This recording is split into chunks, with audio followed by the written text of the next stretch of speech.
Nag-crave ako ng Pilipino, kaya yun, gumawa ako. Binilisan ko nila dyan para makita agad. Ayan. Yun yung pipino. Isa lang kasi yun. Ayun, hinugasan ko muna siya sa lababo. Ayan. Tamang hugas lang. Medyo luma na nga yung pipino eh. Kasi itsura niya. Laki diba parang hindi ng kamay ko. Ay. So, ayun. Tapos, hugasan. Ayun. Ready ko na para balatan siya. Binabalatan ko na nga. Oh my God, hindi ko alam yung sasabihin ko. First time ko. Hindi naman first time, pero parang nakakaya lang magsalita. So, ayun na nga. Nagbabalad na ako dyan.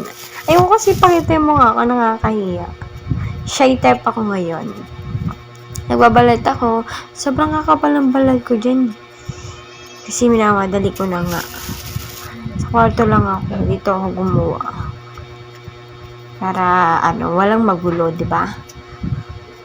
Ay, kung magmamaganda na magbalad, di naman marunong. Pero lang araw ko na tanaan gustong kainin. Wala lang akong time.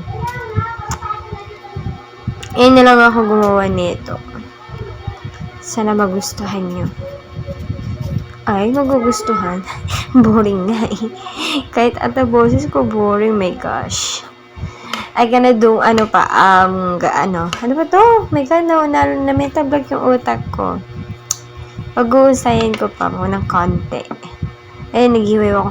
Ano pa nga dyan para lang makita, para maayos. Nilagay ko pa yung camera sa may ba't ang dibdib ko? So, ayun na nga, nahulog, dire-diretso sa damit ko. Sabi ko, wag ko na nga lang kunin, diretso na lang tayo sa pagkain. Kaya yun, ayun na nga, kakain na ako dyan, nagmumukbang ako dyan. So, kung pakita, nakaano pa nga ako, nakakap, mas, naiya kasi ako pakita yung itsura ko.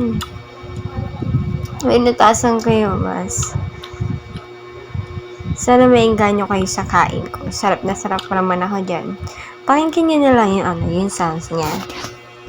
Gusto ko pa nga ulit kumain eh.